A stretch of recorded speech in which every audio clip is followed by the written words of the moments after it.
Hello to everyone in TV land. This is Focus on Liberia online television, and you're listening to the Focus on Liberia Daily News. I am Gwendolyn Dorado, your presenter. First, the headlines. President Joseph Boakai addresses 66th Ordinary Session of ECOWAS, Authority of Heads of State and Government, held in Abuja, Nigeria. Alternative National Congress expresses grave concerns over Justice Minister's alleged misinterpretation of the Supreme Court's opinion, describes it as a troubling affront to Liberia's democratic principles. United Nations Population Fund and the government of Sweden hand over 13 vehicles and one motorcycle to Liberia Ministry of Health to support maternal health services in 13 counties. Away from Liberia, ECOWAS has not yet said whether it will impose restrictions on people and goods coming from the three departing states who have formed the Alliance of Sahel States. Those were the headlines. Now the news in details. President Joseph Yoma Boakai today addressed the 66th Ordinary Session of the Economic Community of West African States Authority of Heads of State and Government held in Abuja, Nigeria. In his remarks, President Boakai highlighted the critical issues affecting the West African region, including political instability, security challenges, and the planned withdrawal of Burkina Faso, Mali, and Niger from the ECOWAS bloc in January 2025. He emphasized the need for urgent and coordinated action to address these challenges and reaffirmed Liberia's steadfast commitment to regional unity, peace, and development. President Boakai expressed grave concern over the escalating insecurity in the Sahel region and the impact of political transitions in several member states, stressing that the collective strength of the ECOWAS community lies in its unity. Noting the Liberian leader also called for the lifting of sanctions on the three countries, urging for dialogue and reconciliation to bring these nations back into the ECOWAS fold. He reaffirmed Liberia's support for ongoing mediation processes and regional efforts to restore stability. President Boakai highlighted present socio-economic challenges, including rising unemployment, human trafficking, and the drug epidemic, which he described as contributing factors to regional instability. He called on ECOWAS leaders to develop strategies to empower the region's youth, enhance resilience, and address the root causes of these crises. Recognizing the importance of collective security, President Boakai emphasized the need for stronger intelligence sharing and early warning mechanisms across the region. On the issue of Liberia's financial obligations to the community, President Boakai acknowledged Liberia's financial obligations to ECOWAS and reiterated his administration's commitment to settling its outstanding community level arrears. The Alternative National Congress has expressed grave concerns over the Justice Minister's alleged misinterpretation of the Supreme Court's opinion, describing it as a troubling affront to Liberia's democratic principles. The ANC strongly condemned the recent removal of Speaker J. Fonatikova, labeling the action as unconstitutional and a blatant violation of the House of Representatives' established rules. In a press statement released recently in Monrovia, the ANC highlighted its disappointment with what it perceives as a reversion of practices reminiscent of past administrations that disregarded democratic norms to further narrow political interest. The party noted that while the majority bloc in the legislature has the as a prerogative to change its leadership. Such actions must strictly adhere to constitutional provisions and the rule of law. The House of Representatives have been embroiled in a leadership crisis since October when a group of lawmakers accused Speaker Kofa of corruption and conflict of interest, allegations he has denied. The lawmakers, calling themselves the majority bloc, abandoned the main chamber and began holding sessions in the joint chamber. There, they declared the Speaker's seat vacant and elected Representative Richard Cohn of the Unity Party as the Speaker. Among other actions, the group dissolved all committees established by Speaker Kofa and reconstituted them with new members. The ANC further accused the government of orchestrating the Speaker's removal as part of a political vendetta, a move he claims undermines the credibility of the administration and damages Liberia's image on the global stage.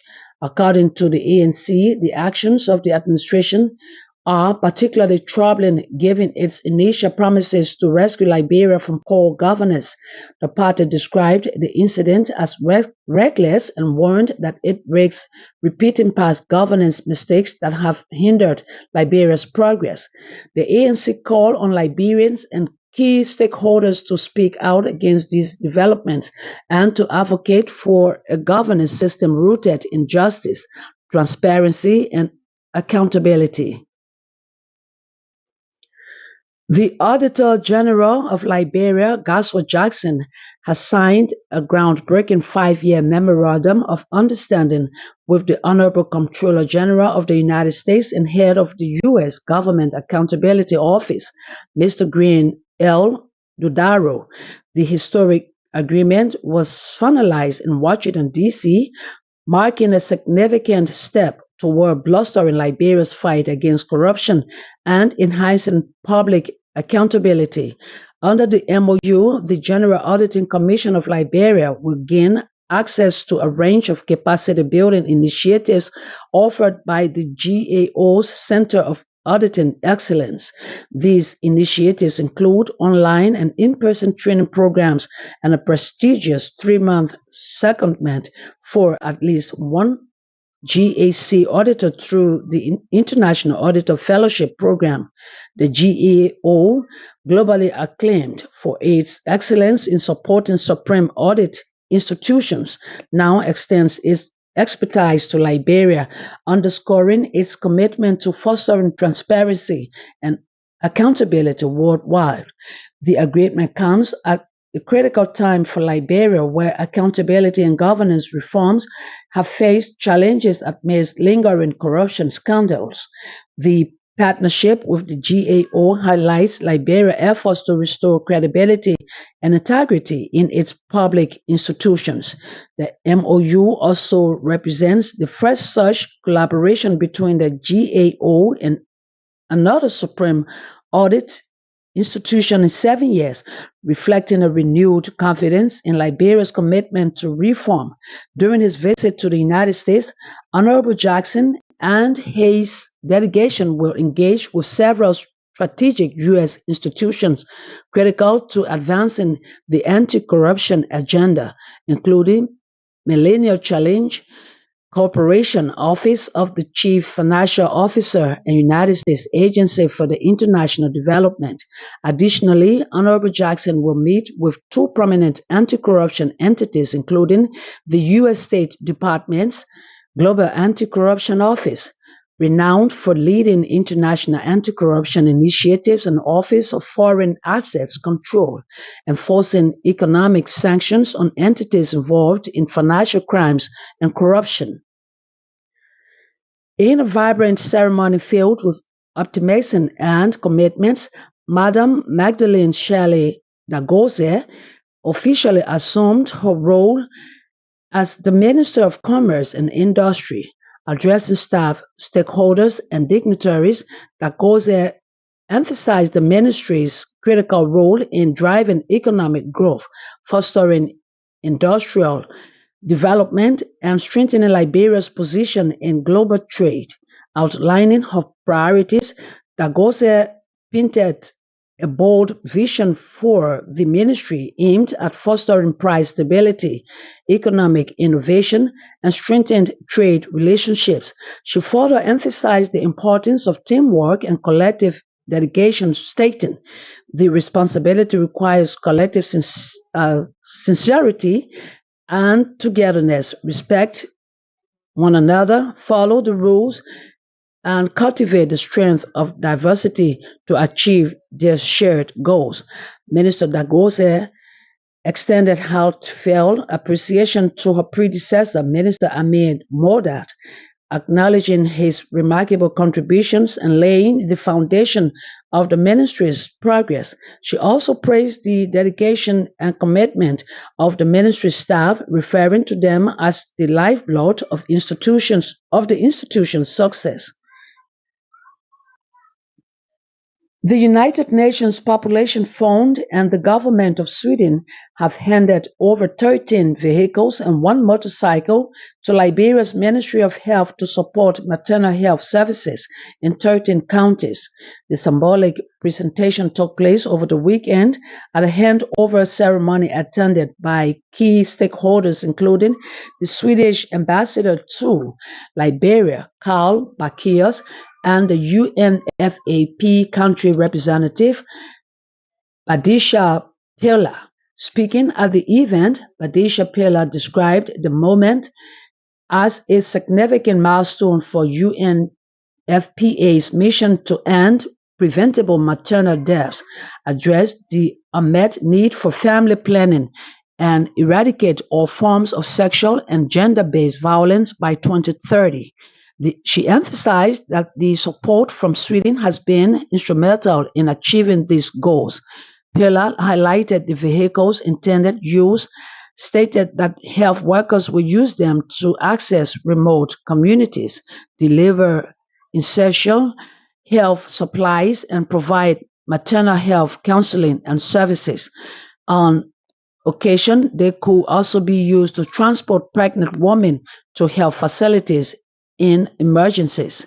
She expressed gratitude to Sweden for its consistent support. Sweden's ambassador to Liberia, Carl Bakios, echoed these sentiments, praising the partnership with UNFPA and the Ministry of Health. He underscored the significance of the vehicle's role in strengthening Liberia's health sector, adding that the vehicles will be used across the country to strengthen productive health services, especially for rural women. Liberia's Minister of Health, Dr. Louis Poto, expressed deep gratitude to UNFPA and Sweden for the timely intervention. Speaking on behalf of President Joseph Boakai, Dr. Poto pledged that the vehicles will be used for their intended purpose of enhancing maternal health services. Liberia's Deputy Commerce Minister for Administration, then Acting Minister Scholastica Yenka Nimnet, has called on Liberia's micro, small, and medium enterprises to transform their ideas into concrete initiatives, urging a focus on action-driven growth during the recently revived annual MSME conference. Speaking at the closing ceremony of the conference, which returned after a 6-year hiatus, Madam Yenkanimne emphasized the need to move beyond conceptual discussions.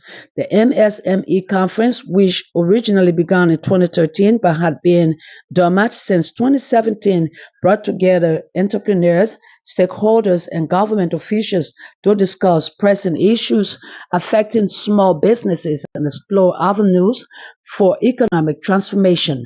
This year's theme focuses on innovation, youth engagement, environmental protection, and productivity in agriculture and tourism.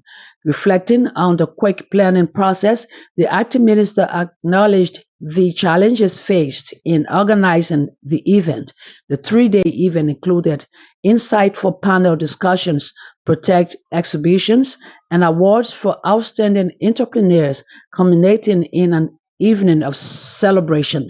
Acting Minister Yenka Nimle expressed her hope that participants would leave the conference with renewed determination to implement their business visions. A prominent son of Lofa County, former Monroeville City Mayor Jefferson Tamakoji has added his voice to the cacophony of calls for President Joseph Yuma Boakai to reconsider his decision and reinstate suspended Liberia Immigration Service Commissioner General Stephen Zago. Mr. Koji has called on the Boakai administration to understand that among the 6 tribes existing in Lofa County, the Loma people were the ones who overwhelmingly voted for the Unity Party in the 2023 presidential election. Therefore, it doesn't make any sense for Mr. Boakai's administration to belittle the most prominent official of his government, who happens to be a Loma man, voicing his misgiving about what he termed as the unfair treatment and indignity that the suspended LIS boss is undergoing. Koji reminded the Liberian leader that already the people are saying his government is a Lofa government. That's a Lofa County government. He cautioned President Boakai to be mindful of such negative public sentiments because there is a dark history in this country where people went after one another based on perceptions that their tribes were the only ones that benefited when the government was in power. Continuing, Koji disclosed that the head of the Liberia Revenue Authority, Double Jala, is a Bandi from Lofa County. Likewise, the Minister of Finance, Augustine Gafua, a Bandi, while Central Bank Governor Henry S. Samoe is a Kisi from Lofa County. Away from Liberia, leaders of the West African Regional Grouping, ECOWAS, have approved the withdrawal of 3 counties ruled by the military from the bloc, but have offered a 6-month grace period for them to reconsider. Mali, Burkina Faso, and Niger plan to withdraw from ECOWAS in January after refusing the bloc's demand to restore democratic rule. The 3 departing countries were founded members when ECOWAS was established in 1975 to improve economic and political integration in West Africa. So this is a huge blow to what was Africa's most developed trade grouping. Citizens of all ECOWAS countries currently have the right to live and work in all member states, while goods can circulate freely. ECOWAS has not yet said whether it will impose restrictions on people and goods coming from the 3 departing states who have formed a new grouping, the Alliance of Sahel States, from its French acronym. The ECOWAS Commission in Abuja has been mandated to work out such issues and how the 2 blocs should work together in future. Over the weekend, the AES announced visa-free travel and residency rights for ECOWAS citizens. The leaders said this decision has been taken in the spirit of friendship and to strengthen centuries-old ties among African people. However, the 3 counties are poor and landlocked, so most migrants move from them to the richer coastal countries in West Africa. That does it for the daily news. I do a recap of the headlines. President Joseph Boakai addresses 66th Ordinary Session of ECOWAS Authority of States, that's heads of state and government, held in Abuja, Nigeria. Alternative National Congress expresses grave concerns over Justice Minister's alleged misinterpretation of the Supreme Court's opinion, describes it as a troubling affront to Liberia's democratic principles. United Nations Population Fund and the government of Sweden hand over 13 vehicles and 1 motorcycle to Liberia's Ministry of Health to support maternal health services in 13 counties. And away from Liberia, ECOWAS has not yet said whether it will impose restrictions on people and goods coming from 3 departing states who have formed the Alliance of Sahel States. On behalf of the management and staff of Focus on Liberia, many thanks to our listeners and viewers. We urge that you keep following us and share our videos. My name is Gwendolyn Dorado. I presented.